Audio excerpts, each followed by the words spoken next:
Assalamualaikum warahmatullahi wabarakatuh kepada tuan dan puan, rakan-rakan sekalian. Alhamdulillah sekali lagi saya ucapkan selamat datang, selamat pagi, Assalamualaikum semua. Dan buat kesekian kalinya saya ucapkan sentiasa terima kasih kepada rakan-rakan yang sentiasa memberikan sokongan kepada rakan-rakan yang lain. Jadi kalau macam di social media tuan dan puan mungkin sentiasa memberi komen-komen yang baik kepada rakan-rakan, menulis posting-posting yang menjurus kepada sokongan, perkara yang baik, berita-berita yang menggembirakan, selain daripada perkongsian maklumat dan keadaan semasa daripada sehari ke hari yang lain. Jadi kepada tuan dan puan sekali lagi saya ucapkan terima kasih dan semoga hari kita sentiasa dipenuhi dengan perkara-perkara yang baik dan kita diterima segala perkara-perkara yang baik itu supaya dia memberi manfaat bukan sahaja kepada diri kita tetapi juga orang sekeliling, masyarakat setempat dan juga komuniti, mana-mana komuniti yang kita sertai. Jadi kalau pun kita kata kita merupakan seorang individu yang bekerja, sama ada kita ini memang seorang usahawan ataupun kita menjalankan kepelbagaian jenis aktiviti seharian, itu bukanlah bermakna untuk kita tidak dapat memberikan apa-apa yang baik kepada orang lain selain daripada diri kita dan keluarga kita. Jadi untuk itu tuan dan puan, hari ini sebenarnya saya bawa satu lagi topik perbincangan tentang latihan dan usahawan, tentang entrepreneurs and trainings, latihan dan usahawan. Jadi secara umumnya rata-rata tuan dan puan dalam keadaan sekarang kita semua sebenarnya sudah masuk ke dalam satu fasa yang dah biasa, kita semua sudah biasa dalam keadaan belajar secara online. Ini adalah untuk konteks dewasa, orang dewasa. Jadi katalah kalau mungkin anak-anak kita pelajar-pelajar di sekolah, mungkin mereka ada situasi yang berbeza berdasarkan kepada kapasiti pembelajaran itu sendiri, keperluan pembelajaran itu mengikut peringkat dan umur masing-masing. Tetapi bagi kita orang dewasa tuan dan puan, adjustment ataupun the adaptability level itu berbanding dengan anak-anak ini dia sedikit berbeza. Jadi pada masa yang sama kita sebagai orang dewasa juga mempunyai cabaran. Kita pun mempunyai cabaran lah apabila kita belajar secara online. Tetapi dalam keadaan itu juga kita jelas dan kita faham bahawa keadaan semasa kita ini sebagai orang dewasa terutamanya, kita memang mengadaptasikan keadaan semasa itu apabila kita belajar secara online. Kita bermesyuarat, kita berjumpa, kita bekerja secara remote, maksudnya tidak lagi tidak lagi perlu setiap hari masuk ke pejabat, ataupun mungkin sebahagian besar daripada kita memang belum lagi masuk ke pejabat langsung sehingga hari ini. Jadi keadaan ini tuan dan puan, memberi kesan dan juga impaknya kepada semua orang, bukan sahaja kepada individu yang bekerja tetapi juga kepada kita mana-mana individu yang bergelar usahawan. Jadi salah satu perkara yang nak dibawakan dalam perbincangan hari ini tentang program latihan ataupun jenis-jenis latihan ataupun apakah perkara-perkara yang berbentuk konteksnya latihan itu kepada usahawan. Jadi tuan dan puan, cara kita belajar sekarang dah jauh berbeza. Kalau tuan dan puan lihat institusi pendidikan daripada seawal tadika sehinggalah ke tahap pendidikan tinggi, sekarang semua sudah mula embark, memang dah ada, maksudnya memang semua dah masuk dalam platform pembelajaran online. Jadi perbincangan saya hari ini adalah fokus kepada pembelajaran untuk usahawan, latihan yang berbentuk meningkatkan kemahiran-kemahiran untuk usahawan. Jadi bila kita bercakap tentang latihan ini tuan dan puan, secara directnya, secara langsungnya kita melihat kepada transfer of skill, pemindahan kemahiran daripada satu pihak kepada pihak yang lain. Bermakna kalau macam kita seorang usahawan, kita masuk dalam satu kelas latihan ataupun program, ataupun seumpamanya ada kemahiran-kemahiran yang baru ataupun kemahiran sedia ada yang kita akan tambah lagi, kita tajamkan lagi kemahiran sedia ada dan kita menambah kemahiran baru. Tetapi tuan dan puan, senario hari ini latihan ini tuan dan puan tidak lagi hanya berbentuk face to face. Maksudnya latihan yang kita sebut sekarang ini, zaman sekarang ini ataupun dalam keadaan norma baharu sekarang ini, tidak lagi berbentuk fokus kepada pergi ke kelas. tidak lagi pergi orang kata bertemu secara fizikal. Jadi dia dah ada banyak dia dah ada banyak perubahan sehingga hari ini, maka tuan dan puan akan dapati sekitar 70% kepada 80% nanti perubahan ini akan kekal. Nampak dia akan kekal. Jadi tuan dan puan boleh lihat sahaja contoh di pusat-pusat pendidikan pengajian tinggi, program-program secara online sudah mula ditawarkan, dan program ini kita jangkakan dia akan berterusan meskipun apabila selepas PKP tamat. Meskipun apabila pandemik ini sudah hilang, bermakna pembelajaran secara online ataupun latihan secara online ini khususnya untuk usahawan masih akan kekal, masih akan ada. Jadi dia pada masa tertentu macam sekarang dia jadi substitute kerana kita tak boleh berjumpa secara fizikal. Jadi latihan secara online ini jadi substitute pengganti kepada latihan offline. Jadi kita akan lihat nanti akan ada satu perubahan, mungkin pada satu masa nanti dia akan jadi complement. Maksudnya akan ada juga latihan berbentuk offline, kita berjumpa face to face secara fizikal, dan kemudian ada tambahan ataupun sokongan dengan latihan secara online itu tadi. Jadi kemungkinan dia akan jadi servis sokongan ataupun program sokongan latihan secara offline kemudian disokong kepada latihan secara online. Jadi pada keadaan-keadaan tertentu latihan secara online menjadi pengganti kepada latihan secara offline tu tadi. Jadi apabila kita bercakap begitu tuan dan puan, ada perkara-perkara yang perlu kita urus, terutama apabila kita sebagai usahawan bagaimana kita nak mengurus keadaan itu, kerana latihan ini adalah satu perkara yang kita perlu dapatkan sentiasa. Kita kena ada sentiasa proses pembelajaran.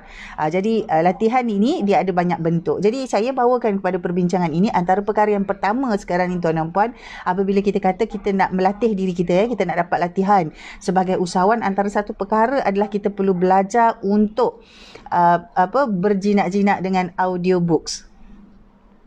Audiobooks. Kita perlu berjinak-jinak dengan audiobooks. Maksudnya kita perlu belajar untuk suka kepada audiobooks. Audiobooks ini tuan dan puan sebenarnya adalah konten ataupun buku-buku yang diberikan yang kita dapatkan dalam bentuk audio. Maksudnya kita dengar. Akan ada pembaca yang membaca buku itu untuk kita dengar. Jadi ini adalah salah satu orang kata perkara yang perlu dilihat sebagai satu aktiviti melatih kemahiran yang ada pada usahawan. Jadi tuan dan puan, banyak tuan dan puan masa yang tuan dan puan perlukan untuk melihat keadaan bisnes. Jadi antara perkara yang orang kata ditambah dalam senarai untuk kita melatih diri kita itu adalah dengan mendengar audiobooks. Jadi kita kata nak membaca buku itu sebenarnya salah satu juga latihan tetapi perkara yang saya nak bawa pada perbincangan ini adalah yang pertama sekali untuk kita mula berjinak-jinak dengan audiobooks. Jadi katalah dalam sebulan atau dalam sehari, berapa lamakah yang diperuntukkan untuk kita sebagai usahawan mendengar audiobooks yang kita ada. Jadi tuan dan puan boleh cari saja. Tuan dan puan zaman sekarang ada banyak. Jadi tuan dan puan boleh cari mana-mana audiobooks yang ada di luar sana dan jadikan dia sebagai salah satu item ataupun salah satu jadual sebagai kita untuk meningkatkan lagi kemahiran kita. Latihan ini asasnya adalah untuk meningkatkan kemahiran sedia ada dan mendapatkan kemahiran baru. Jadi salah satu perkara yang kita boleh lakukan adalah sebenarnya melalui audiobook. Jadi kita dengar dengan secara mendengar itu, jadi tuan dan puan boleh pilih. Jadi biasanya kalau audiobooks ini dalam bahasa Inggeris, dia sebenarnya membantu tuan dan puan juga untuk biasa mendengar perkataan-perkataan ayat-ayat dalam bahasa Inggeris dan pada masa yang sama boleh ulang sebab audiobooks ni rakaman. Jadi tuan dan puan boleh ulang kalau ada perkara-perkara yang tuan dan puan mungkin tak boleh faham lagi. Jadi jadikan rutin untuk mendengar audiobooks ini sebagai salah satu program untuk meningkatkan kemahiran diri kita sebagai usahawan. Itu antara perkara pertama. Jadi tuan dan puan, ini adalah apa orang sebut sebagai perkara baru yang kita perlu lihat sebagai usahawan, bagaimana kita nak melatih diri kita, menambah lagi latihan untuk diri kita. Jadi ada perkara-perkara yang sesuai apabila kita kata kita dengar audiobooks ini, dia adalah ada perkara-perkara topik-topik yang sesuai untuk kita aplikasikan dari segi konteks profesionalism kita sebagai usahawan tu tadi. Jadi seterusnya tuan dan puan, yang kedua bila kita sebut tentang latihan macam sekarang kita kata latihan online ini adalah substitute, maksudnya dia pengganti kepada latihan secara offline tu tadi. Jadi kita mesti ada satu susunan jadual. Satu susunan jadual untuk kita masuk program-program latihan ini tadi. Kalau dia secara offline, tuan-tuan puan memang dah ada jadual akan pergi kepada contoh latihan offline di di hotel ataupun di dewan, tuan-tuan puan akan pergi ke sana. Tetapi bila online, tuan-tuan puan sebenarnya tuan-tuan puan perlu urus masa dengan lebih bijak. Kerana tuan-tuan puan kadang-kadang kita ada training, contoh ada training online tapi kita kena pergi kedai, kita mandu, nak ambil anak lah, sambil tu nak masak lah, sambil tu nak makan lah. Jadi kalau kita tak ada susunan jadual yang kita peruntukkan dengan baik, maka latihan itu tidak memberi impact tuan-tuan puan. Jadi latihan dah lah online tapi tuan-tuan puan masuk dalam kelas latihan online tu sambil-sambil. Jadi bila sambil-sambil, impact dia ataupun kesan dia itu adalah orang kata jauh lebih rendah. Dia sama macam kalau tuan-tuan puan pergi kelas fizikal, pergi daftar, pergi ke hotel, pergi ke dewan, tapi lepas tu duduk kat luar. Dia jadi kesannya macam itu, maksudnya seolah-olah tak dapat apa-apa jadi kadang-kadang bila masuk kelas latihan secara online, kalau tidak dijadualkan, tiba-tiba waktu itulah nak pergi ambil isteri, nak ambil anak lah, nak ambil barang lah, jadi kalau tuan-tuan puan hanya mendengar sesi latihan itu daripada handphone sahaja, dia berbeza. Kerana latihan online ini mesti tuan-tuan puan ada satu sesi, satu masa memang diperuntukkan untuk duduk berada di device tuan-tuan puan itulah, sama ada laptop tu tadi ataupun handphone tu tadi, di satu lokasi, di satu tempat macam ni, supaya tuan-tuan puan boleh fokus kepada apa-apa kemahiran baru yang kita nak belajar dan apa-apa kemahiran yang akan diberikan oleh jurulatih itu tadi. Jadi perkara yang kedua adalah tuan-tuan puan untuk menyusun jadual. Jadi susun jadual ni awal. Tak perlu daftar program online banyak-banyak. Katalah kita ada dalam satu hari tu kita nak attend seminar pukul 9. Pukul 9 habis pukul 5. Kemudian kita nak attend satu lagi seminar pukul 10 sampai pukul 12. Kemudian kita pasang satu handphone, satu laptop, pasang dua-dua sekali. Sebenarnya tuan-tuan puan, perkara itu tidak orang kata adalah salah satu perkara yang perlu kita lihat semula review kerana program yang berbentuk latihan ataupun program yang berbentuk seminar sekalipun, walaupun kita hanya mendengar, kita perlu berfikir. Jadi otak kita ni bukan macam mesin, kita manusia. Jadi kita ada emosi, Jadi kalau dua-dua sekali ada skrin ataupun speaker yang bercakap, bagaimana tuan-tuan puan nak proses maklumat itu untuk berfikir. Jadi dia tak boleh. Bila dia tak boleh, kesannya tu tak dapat sebagaimana yang kita nak. Walaupun dia hanya webinar, sebab webinar ni orang bercakap. Bila orang bercakap, kita perlu ambil maklumat-maklumat tu, digest dan fikir. Kita kena fikir. Kita bukan dengar saja. Kalau dengar saja dia jadi angin lalu. Jadi bila angin lalu, dia tak akan memberi impact apa-apa. Jadi bila kita dengar orang cakap tu, kita kena fikir. Jadi kena pilih, susun jadual tu. Hari ni nak masuk seminar apa, hari ni nak masuk kelas apa. Kalau memang kita dah daftar satu kelas, cukup. Jadi ini juga antara perkara-perkara yang kita perlu pertimbangkan apabila kita bercakap tentang latihan untuk usahawan, terutama apabila kita kata kita berdepan dengan norma baharu sekarang ni. Dan kita jangkakan tuan-tuan puan, kita jangkakan bahawa keadaan belajar secara online, latihan secara online ni masih akan berterusan meskipun selepas PKP. Kemungkinan dia akan jadi complementary ataupun orang kata tambahan additional support produk kepada training offline. Kita nampak trendnya akan jadi macam itu, penerimaan kepada ramai orang itu tadi. Okey, seterusnya tuan-tuan puan yang ketiga, apabila kita kata kita dah nak masuk latihan ataupun training, sebenarnya kita dah set we have set what is the end. Akhirnya kita nak apa? Akhirnya kita nak apa? Jadi akhirnya kita nak apa? Objektif kita apa? Baru kita susunkan training macam mana yang kita kena pergi, content training macam mana yang kita nak dapatkan. Jadi katalah contoh, kalau tahun ni sepanjang tahun 2021 kita nak membina satu karisma ataupun satu professional development untuk peribadi, satu. Mungkin kita ada banyak objektif lain lah. Contoh kedua, kita nak memperbaiki sistem dalam perniagaan kita. Ketiga, kita nak meningkatkan talent, kemahiran-kemahiran staf kita. Jadi katalah kita ada 3 objektif tu lah yang kita betul-betul nak fokus untuk sepanjang tahun 2021 contoh. Jadi daripada situ kita susunkan. Okey, macam mana untuk training saya sebagai usahawan, macam mana? Apa yang saya perlukan? Jadi kita susun.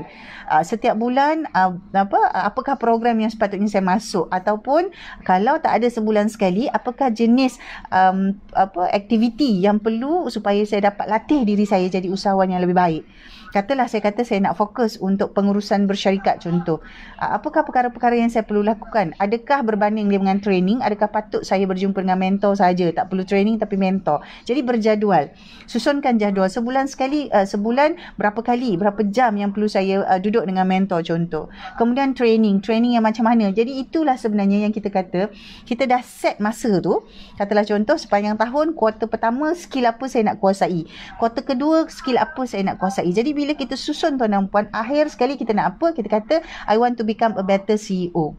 Okey, kita dah tahu CEO ni kemahiran dia perlu apa. Okey, kita akan tengok. Okey, penyusunan syarikat, leadership, okey, bahagian keuangan. Jadi kita dah susun. Bila susun, maka kita dah nampak training apa yang boleh kita hadir.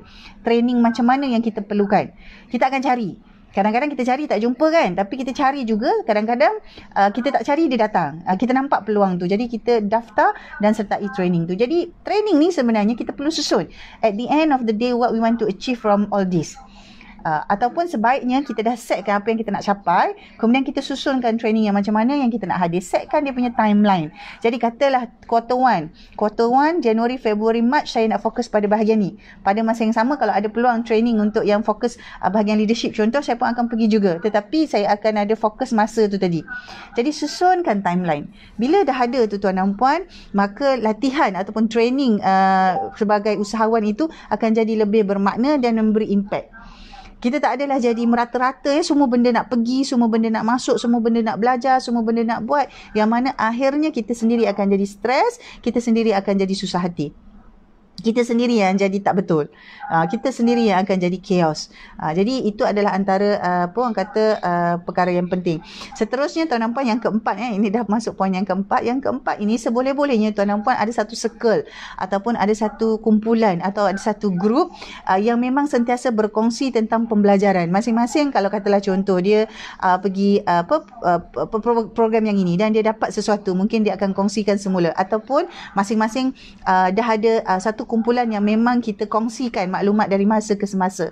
Maksudnya we find the right partner in developing training programs for ourselves as entrepreneurs. Jadi kita tengok kadang-kadang dalam kumpulan kita ni, dia ni lebih kepada academician. Jadi selain daripada pergi training, dia pergi sambung belajar contoh. Dia buat diploma ke, dia buat degree ke, dia buat MBA ke, itu ikut kapasiti dia. Okey, dalam kumpulan tu mungkin ada seorang ini, dia ni memang fokus kepada bisnes dia, tetapi jenis training yang dia pergi adalah jenis yang nak meningkatkan kemahiran dia dalam bidang dia. Jadi dia pergi kat conference, dia pergi seminar. Jadi bila kita ada satu kumpulan macam itu, maksudnya kita ada satu grup yang sentiasa nak belajar dan dia fokus. Dia tak adalah sekejap nak masuk jual jadi ejen, sekejap nak nak jual nak jadi yang macam ini, sekejap nak nak jadi macam ini, sekejap nak jadi macam ini. Jadi dia tak cacah marbah, dia fokus. Jadi walaupun dalam kumpulan dia tak ikut orang, dia ada dia punya hala tuju masing-masing, tetapi dia cuma ada satu kumpulan sokongan sahaja. Jadi kalau memang kita bukan bisnes yang perlu nak buat sistem ejen, tak payahlah kita pergi belajar macam mana nak jadi sistem nak buat sistem ejen contoh. Kalau bisnes kita memang tak boleh dijual di Lazada, tak payahlah kita pergi kat kelas online Lazada. Cukup kan orang kata perkongsian dengan kawan-kawan. Kecuali kalau memang kita nak fokus, contoh kita memang nak menjual di Lazada dan Shopee, kita pergilah training tu secara khusus. Selebihnya kalau kita tak nak macam itu, kita dapatkan maklumat secara perkongsian sahaja mencukupi. Jadi masa kita tu perlu disusun supaya kita dapat satu circle yang betul untuk dapat informasi, dan selebihnya adalah untuk betul-betul fokus kepada skill-skill dan kemahiran yang kita nak asah tu tadi. What kind of skill do you want to harness within yourself? What kind of professional level that you want to achieve? Jadi yang itu kita kena tahulah. Kita kena tahu. Jadi apabila kita bercakap tentang training dan usahawan ni, sebenarnya tuan dan puan ada banyak perkara. Ada banyak mazhab, ada banyak orang cakap-cakap kan. Tetapi yang penting tuan dan puan kita kena tahu apa rancangan kita. Katalah tahun ni kita nak capai apa. 3 tahun ke depan kita nak capai apa. Bila kita tahu yang itu tuan dan puan, maka kita boleh susunkan. Saya ada seorang rakan beliau asalnya bukan daripada latar belakang bisnes yang dia jalankan Dia bukannya chef tapi dia buka bakery. Dia bukan chef tapi dia buka bakery. Jadi bila dia buka bakery ni tuan dan puan, dia seorang engineer, trained professional as an engineer. Masa dia belajar degree tu semua engineering. Engineering. Jadi dia tak ada nak masak-masak ni, dia tak ada. Buat-buat kek ni tak ada. Tapi dia buka bakery. Jadi bila dia buka bakery tu dengan kemahiran dia tentang proses flow, sebab engineer ni orang teknikal. Jadi dia nak mengurus orang kata dia punya bakery tu tadi. Jadi bila dia buat tu tuan dan puan, dia dah letakkan contohlah kata 3 tahun apa yang dia nak capai dengan bakery dia tu tadi kan, dengan bisnes bakery dia tadi, apa dia nak capai. Dan saya lihat dia dah susunkan contoh tahun pertama dia train apakah jenis-jenis program latihan ataupun network yang dia build. Kemudian masuk tahun kedua dia dah masuk seterusnya apa. Jadi dia macam dia dah susunkan daripada peringkat dia nak menguasai dulu operasi sehinggalah kepada sales and marketing dan seterusnya kepada orang kata pembangunan sistem sebuah bakery itu tadi. Jadi pencapaian dia tu memang dia punya hala tuju, dia memang tak ada nak banyak-banyak, tapi dia nak satu dan brand yang kuat supaya dia boleh ada satu model yang orang lain boleh buka bakery. Dia tak nak buka bakery banyak. Itu memang dia punya objektif, dia punya goal tu. Itu cara dia. Tetapi yang saya nak sebutkan tu tadi berkenaan dengan training dan usahawan itu, apabila dia dah tahu goal dia tu tadi, dia dah tahu kalau dia nak duplicate bisnes dia tu, bukan dia yang buka banyak-banyak tapi biar orang lain yang buka, maka dia perlu ada satu structure dan sistem yang kuat. Jadi dalam tempoh 3 tahun tu itulah dia susunkan. Dalam tahun pertama dia menguasai bahagian operasi, kemudian termasuklah kepada sales and marketing, dan kemudian dia diikuti dengan bahagian finance and account tu tadi. Jadi dia susun. Jadi dia punya program, dia punya pendedahan dalam bidang latihan itu mengikut dia susun mengikut kepada goal objektif yang dia nak capai dalam tempoh 3 tahun tu tadi. Jadi dia tak adalah cacar marba. dia tak adalah tiba-tiba orang cakap dia pergi kelas-kelas menjahit ke pula kan, tak ada. Dia pergi kelas-kelas saham ke pula, bukan, tak ada. Sebab dia bukan itu yang dia nak dalam tempoh 3 tahun tu. Dia dah set. Dia tak ada cara nak mengembangkan bisnes dia tu dengan investor ke, dengan orang kata duit pelaburan ke, dia nak buat side income ke, tak ada. Dia tak ada. Dia nak fokus kepada bisnes bakery dia tu tadi. Jadi itu saya bagi satu contoh. Jadi bila dia tahu apa yang dia nak capai, apa-apa program latihan ke, program training tu, dia akan lebih fokus. Jadi dia bila fokus tu, dia tak adalah sibuk nak jadi cikgu untuk mengajar benda-benda yang lain pula, tak ada. Kerana dia tahu. Dia tahu apa yang dia nak capai dalam tempoh 3 tahun. Jadi tuan dan puan, perkara yang berbentuk training ini tak dapat dipisahkan daripada semua orang. Tak kira lah usahawan ke, individu ke. Kalau macam kita suri rumah sekalipun, kita ada latihan-latihan yang kita perlukan. Mungkin latihan mengurus emosi, latihan orang kata menyusun jadual dengan anak-anak. Jenis latihan-latihan yang macam itu yang bergantung kepada keadaan ataupun skop yang kita jalankan tu tadi.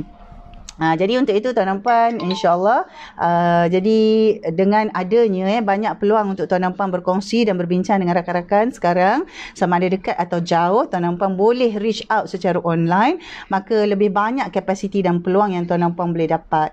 Jadi untuk itu tuan dan puan, semoga hari ini dan hari-hari yang seterusnya menjadi hari yang lebih baik, sentiasa lebih baik, dan kita fokus bukan hanya untuk diri kita tuan dan puan, bukan hanya untuk diri kita dan keluarga kita, tetapi lebih keluar daripada itu untuk komuniti, untuk bangsa kita, untuk negara kita, dan dengan aspirasi yang lebih besar. Dengan aspirasi yang lebih besar. Jadi untuk itu tuan dan puan, insyaAllah kita jumpa lagi dalam video akan datang. Jadi didoakan semua perkara menjadi seperti yang kita rancangkan, insyaAllah. Jadi untuk itu, terima kasih semua kepada yang menyertai sesi video kali ini. Tuan dan puan juga dapat menonton video ini di channel YouTube Nur Aminah Omar. Terima kasih Puan Azrina. Sekali lagi, Assalamualaikum.